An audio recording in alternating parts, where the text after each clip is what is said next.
Bond Street is a station on the Central and Jubilee lines in the heart of the West End shopping district.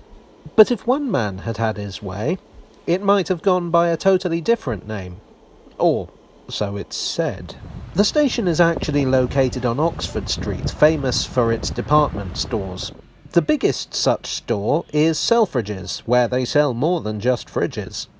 Selfridges was founded in 1909 by Harry Gordon Selfridge. Selfridge was born in Wisconsin on the 11th of January 1858 and raised in Michigan. His first job was delivering newspapers at the age of 10. Subsequently, he became a shop assistant, a bank clerk, a bookkeeper, then went into insurance before swinging right back into retail, with a job at Field, Leiter and Company in Chicago at the age of 18. Field, Leiter, etc. was a successful department store, and the job seemed to suit Selfridge well. Over the next quarter-century, he worked his way up to junior partner in the firm. In 1904, he opened his own department store in Chicago, but quickly changed his mind, and sold the already successful business just a couple of months after opening. Selfridge decided to retire and enjoy the plentiful fruits of his labours. But retirement didn't suit Selfridge. While holidaying in London in 1906, he spotted a gap in the market. London at the time had no department stores. Selfridge reckoned that if he could apply his experience and entrepreneurial spirit to the problem, he could make his fortune. Again. In 1909, Selfridges opened. The appeal of the store wasn't just in its scale and scope, but in its luxury and service. Visiting Selfridges was an experience.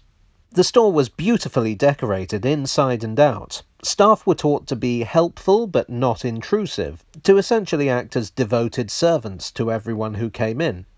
The phrase, "the customer is always right," is sometimes attributed to Harry Selfridge. Customers were offered a lounge, a library, a golf course, reading rooms, gardens, restaurants, even a women's gun club, all aimed at making the visit as pleasant as possible. Exhibits and demonstrations were held. For instance, the first public demonstration of television by John Logie Baird was held here in 1925. For many Londoners, such splendour was normally well out of reach. This was something new and wonderful, available to anyone who walked in. Selfridge was a promotional genius. He invented the notion of counting down the shopping days until Christmas. He managed to snag the telephone number 1 for the store. The very concept of the shopping experience was itself a promotional tool. Why spend your money at the boring old shops when you could make a day of it at Selfridges? With this kind of brash enterprise, it's perhaps no surprise that there have been stories relating to the department store and Bond Street Station. The station was opened by the Central London Railway in 1900. At the time, while there were shops, this was not the cool part of Oxford Street, and so the station was rather small to begin with. The station took its name, of course, from Bond Street. The street was built in the 1720s by a consortium led by Sir Thomas Bond. Incidentally, Sir Thomas' family motto was Non sufficiat orbis, which translates to "the world is not enough." So yes, James Bond is canonically a relative. I guess that makes him and the street cousins or something. I say Bond Street, but technically there is no street called Bond Street. The street is divided into Old Bond Street and New Bond Street, and always has been. It's famous for exclusive high-end retail, as it has been since its construction, and no doubt the publicity-conscious Central London Railway had this in mind when they named their station. The arrival of Selfridges, which offered high-end but not exclusive retail, brought plenty of passenger traffic to Bond Street Station. The Central London Railway weren't going to complain. Anybody's money was good as far as they were concerned, but it did put a strain on Little Bond Street. So in the 1920s it was redeveloped.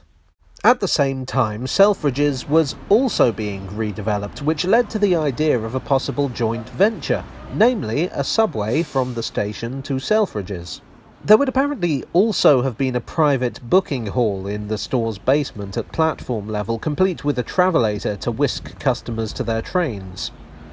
But while Selfridge was keen on the concept, the underground were not. Selfridge proposed other permutations of the scheme, but still the tube lads weren't interested.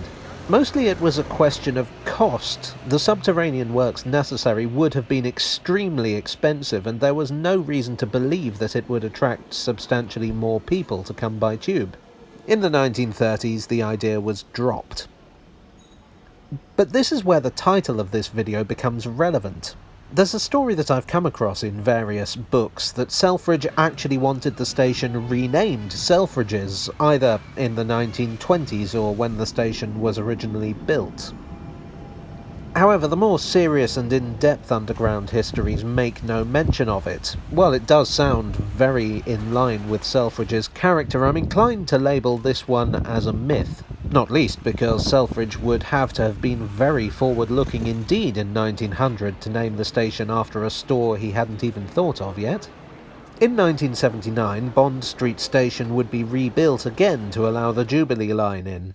This was the time when the West 1 shopping mall was built. Sorry, I know there are people who don't like me using the American term mall. This was the time when the West 1 shopping mall was built. As a little postscriptum, I think we should talk a little bit about what became of Selfridge. In 1918, his wife Rose died of the Spanish flu. In 1924, his mother, to whom he was devoted, also passed away. In the wake of these two sad events, Selfridge discovered that he liked spending money even more than he liked making it. He enjoyed partying hard and gambling. He had a string of mistresses with whom he was equally free with money. Notably the Dolly sisters, a pair of twin showgirls. In fact, he actually proposed, unsuccessfully, to Jenny Dolly. By the end of the 1930s, he was deeply in debt, not least to his own store. Selfridges gave him the boot in 1941 in an act of supreme irony. He would die of pneumonia 6 years later in a flat in Ross Court on Putney Hill at the age of 89. A somewhat incongruous end for the man who changed the face of Oxford Street. Hello all, I hope you enjoyed this lavish tale from the tube. If you did, please do hit the like button, share and perhaps even subscribe to help this channel grow. If you didn't like it at all, well, the customer is always right, I guess.